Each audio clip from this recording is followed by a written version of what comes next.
Hello, all, and welcome to the Relationship Renovation podcast. I'm Tara Kerwin. And my name is EJ Kerwin. And we're just always so thankful for you tuning in to listen to what we have to say. It's usually around relationship and or individual wellness and really supporting others and living their best lives through the storms that life can bring to many things. So we are grateful. I mean, our goal is to hit a broad range of topics that affect individuals in relationship or individuals who are looking for a relationship. You know, if you haven't checked out other podcasts that we've put out there, we have a ton of interviews with really great, smart people in this field with unique perspectives. So, you know, make sure you always check back on all those. This is our 88th episode, Tara. Isn't that we have amazing? to do something really big on the 100th. I know. So we have some episodes with couples who have gone through our program here, but we're actually going to start getting more couples on here sharing their experience. And I think that is going to be so helpful because EJ and I can only talk about our life so much. We want to hear from other people too. So we're really excited to get that rolling too. Absolutely. So today, are you ready? We're going to blow your minds. Yes. And you may like or not like what we have to say, but I mean, so this came out of a session that I had yesterday with a couple that we've worked with for a long time. And they've had a tough year. You know, they've had a tough, short amount of time prior to coming into this session. And at one point, I was opening up a little bit about a conflict that Tara and I had had in the past week. And one of the members of the couple looked at me, and we have had so many couples do this, looked at me and was like, "You guys fight?" And I was like, "Yeah, I mean, yes," without getting too deep into it. Yeah, of course we fight. And they're surprised, you know, they're surprised because we're couples counselors. I don't know why they're surprised, why we wouldn't fight like any other couple fights. But what's different is, I think, how we look at conflict. yes, thank you for saying that because I am like, yes, this is how we grow as individuals. Like, who is the person that's going to trigger us more in our life? Our intimate partner. And that's how we grow. And if we didn't fight, and if we didn't have conflict, and if we didn't have triggers, and we just kept looking for somebody that didn't trigger us, we stay stunted. So I am like, yes, we argue and we're triggered by each other. And then we always feel so much more closer after it because we choose to. We choose to learn the lessons that happen during the conflict. Most of the time, not all the time, it's okay. Yeah. So the name of this episode is Conflict as Opportunity. And what it is it hopefully is a big reframe for couples.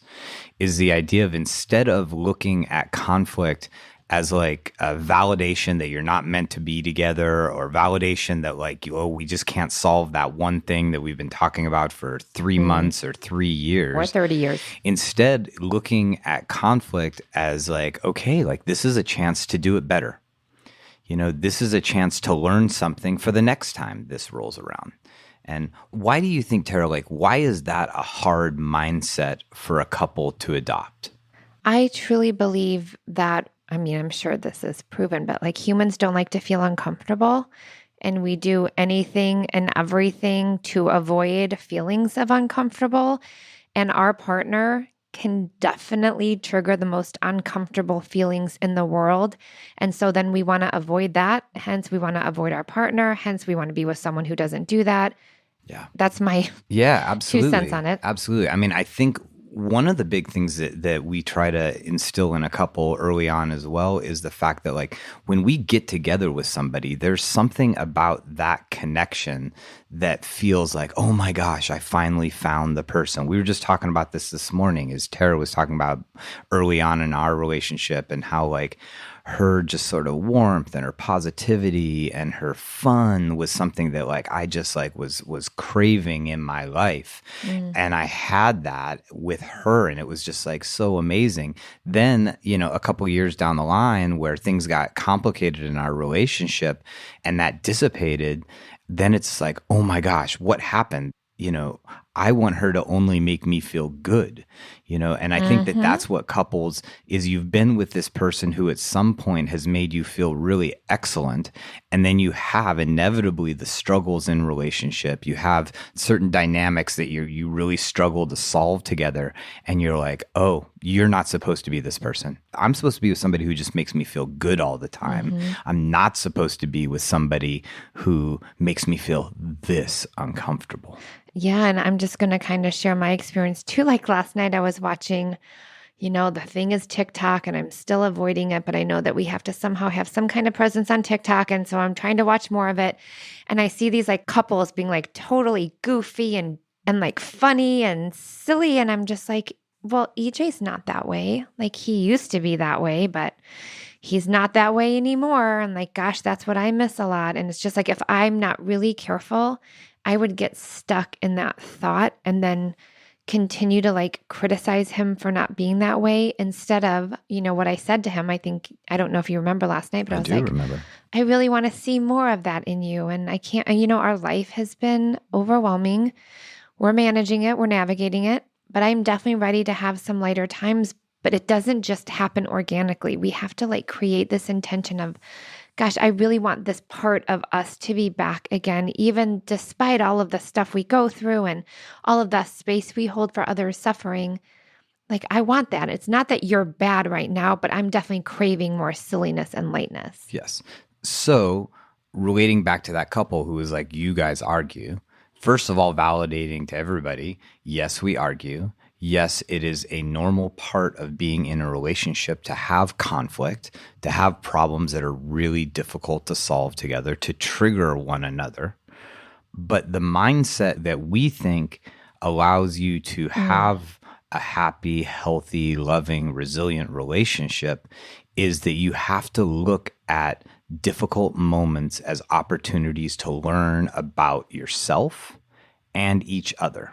Say that again. It's important. Say it again. That in order to have a happy, healthy, loving, resilient relationship, you have to look at difficult moments with your partner as an opportunity to learn about yourself and each other. That it offers a ton of information. Yes. Right? That in those very uncomfortable moments, I have to throw the mirror up and look at myself. And that is a system that we try to help couples create in our programs, whether it's couples coming into the office or our online courses, is we try to create systems where couples go through uncomfortable moments.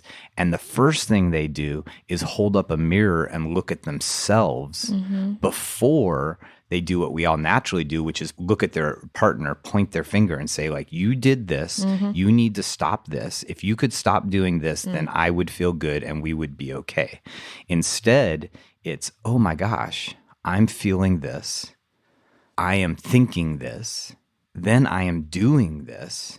Yeah. What this reminds me of is this, this, and this. Oh my gosh. Like, that's why when you told me that I loaded the dishwasher wrong, that I wanted to riot, like, because it doesn't make sense. Like, that criticism does not equal the amount of internal unrest that it created for me. But if I'm not careful, all I do is I look at conflict as a way to tell Tara what she did wrong. So this is really important. The more you can kind of have this mindset that EJ is talking about, to look at it as a opportunity for lessons to be learned about yourself and your partner and the relationship that you're both in, there is significant freedom in that, because the more I know my triggers, I recognize, what's being activated, I can work through that. And now I'm lighter. And I kind of think of it like a gumball machine. Like all of our triggers are in a gumball machine, and they're just like packed high and there's no more gumballs in there, right? And you can't put any more like love in there or compassion, because you're just like packed tight. And every time you put in a quarter and you turn it and a gumball comes out, right? The quarter is the lesson that we're learning. It starts to make room for more gumballs or more positive experiences. And so even if you're like processing 8 out of 10 arguments, you are making room for freedom. And that is the word I'm going to use here, is freedom in relationships, like space. But when you don't learn from them, you do not create space and it just becomes combustible, which then leads couples into here, really, Yeah, I which is mean, okay. We're very happy for that. But it creates just repetition where if you don't learn internally about yourself and what's happening in that conflict, then you're destined to have that conflict happen again. And what happens with couples is they have repetitive negative experiences in conflict. They happen over and over and over. They escalate. They get worse and worse and worse until they get hopeless and they hit a crisis point where hopeless. somebody's like, I can't do this. I'm leaving. I'm just going to completely check out of this relationship. And then they come in. Right. And that's a very common dynamic, but it's also not a super effective way to go about building a resilient relationship. And what we say is like enter into some process where you're getting some support because you need tools in order to see conflict as an opportunity. It's not intuitive. So you have to have tools to help you. You have to have code word. You have to have a way to stop the argument so it doesn't escalate and you say really mean, yucky things to one another. Yeah. You have to have, once you've stopped the conflict, you have to have an operating system to throw it into where you know how to look at yourself. Yes. You have to have good communication techniques in order to find a way to come back either 20 minutes or the next day and revisit the topic. Like it's not intuitive. And that's why we, in our relationship, look at it every time of like, oh my gosh, like, yeah, maybe we're still struggling with this issue and maybe we've been struggling with it for 7 years, but oh my goodness. We keep getting better at it. How much better are we at it? Yes. But here's like the other caveat is in the moment, sometimes it doesn't feel like we're better. No. It feels like, oh my God, like this is okay. We've tried everything hell. and we're still here. So screw it. This. We're done. Yes. I swear I have not thrown out the divorce word as much as I used to. I want to have a non-triggered podcast episode, so I'm gonna just. Oh, can't you just be Jack from This Is Us? No, I'm just kidding. We've gone there. I haven't said that in so long that I live in the shadow of Jack, but that's because there hasn't been a new season out in a couple of years, so you haven't had your Jack fix in a while. And here's what I also want to put out there is this is just not an overnight process. Like EJ said, it is definitely not intuitive. Our brain is wired to protect ourselves from threat. And so again, finding support, online blog reading, self-help books, couples counseling, you name it, there's a ton of stuff out there. It's really like wonky at first because you're learning ways to stay in very uncomfortable moments. You're learning how blame is actually not working. So you're learning on how to take accountability on what's your stuff. And it's a journey, and it's a journey that EJ and I will continue until, we're not on this earth anymore. It's an everyday journey that we're learning, and change is constantly happening in our family, with each other, in our own individual lives. And so it's okay if you're not doing that now, but start the process. And we have a ton of tools that we can support you with, whether it's mindfulness techniques, whether it's our cognitive behavioral restructuring. It's about making the decision first to say, okay, my intention actually is to start looking at our triggers or our difficult moments as a learning lesson. That's got to just be the first intention, right? And that both of you kind of have to be willing, right? Or at least one person in that moment is willing to change the dynamic, because here's what we know about family systems theory. It just takes one person to change, to shift the dynamics. So let's just say EJ and I are in this constant repetitive negative pattern, right? And we're fighting about the same thing and it always looks the same. If EJ did nothing and he kept being the same way, but I was like, right now I just need to take like a 20-minute break because I'm definitely about to say some things I don't want to say, that automatically disrupts the pattern. That's the change that starts to happen. So it's okay if it's just you making the changes at first, and hopefully eventually that shift in the system changing is automatically going to bring your partner in. That's what we see. There's so many couples that come in like, my partner doesn't really want to be here. And we're like, well, yeah, that's kind of normal. But wait for it, because it just really takes that first person to take that first step. And usually that first step is really healthy. And then the other person wants to be a part of that because it's changing no matter what. Yeah. And then so one person sometimes is the change agent, and The other person then starts to just have to change on some level. And hopefully both people then get bought into it.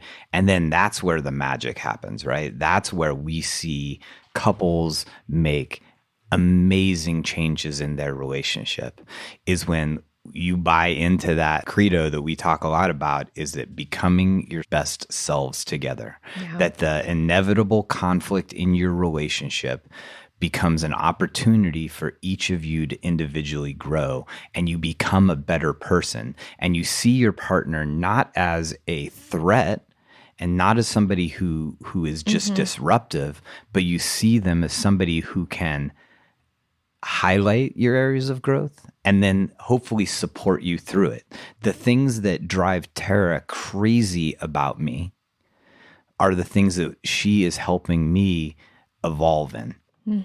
And if I just look at her through the lens of like, why do you keep saying that? Or why do you keep doing that? Then I'm not going to grow. I'm stuck. I hope anyone out there listening right now can take this like huge sigh of relief. Like, actually, maybe we're okay. Maybe I'm okay. Maybe I just have to reframe our conflict in this way. And again, I've said this probably in many podcasts, but the first sign you see when you walk through our lobby is our partner is our greatest teacher. Be patient for the lessons. And that there is tremendous growth and freedom individually and as a couple when you start to take the intentional approach of conflict as opportunity. Yeah, absolutely. And I bet you can hear in our voices today I'm like, that there's a lot of passion behind this, because we live it. It is what has allowed us to get through some really difficult times, what is continuing to allow us to get through some really difficult times, and feeling like, wow, like just in this last week, I'll say like there are times I'm feeling closer to you than I've ever felt. And it's through our relationship I'm changing. It's great when you do stuff that makes me feel loved. But when I do something that makes me feel really deeply connected and seems to also create a positive response in you, I'm like, wow, like that feels really good. And that is the kind of core of secure attachment, which is where we try to get ourselves to be and couples that we work with. And that's a whole, we have many podcasts on attachment, but it's like that safe base to work from now. And that's what changes everything, that deeper level of intimacy. It's not about passion and ripping each other's clothes off and having that honeymoon period. It is about going through freaking treacherous, muddy quicksand, like coming out and you're still holding hands, like that sucked. I mean, that is the truest form of deeper levels of intimacy and connection. And we are living proof after a decade of a lot of insane, uncomfortable moments. Like, we are still holding hands. Sometimes it's just a pinky. It's okay. Sometimes it's just a toe touching in the middle of the night. So again, we hope that this podcast was helpful and that it, for me, I've done my job. If you're driving or you're sitting there listening to this and you start to think about things and be like, maybe, what if? That's huge for me. So thank you for listening. Yeah. And please, we appreciate it when you share our podcast, when you tell another person about it, when you click that share button and send them an episode. It means a lot to help us get this word out there, because we know that when people's relationships are more stable, they are stable more as individuals, their families are more stable, their communities are more stable. Like, relationships are at the heart of our personal wellness. And we just want to help as many people as possible. So thank you for listening. And as always, take care of yourself and each other. All right. Bye-bye. Bye. Me and you just singing on the train. Me and you listening to the rain. Me and you, we are the same. Me and you have all the fame we need. Indeed, you and me are we.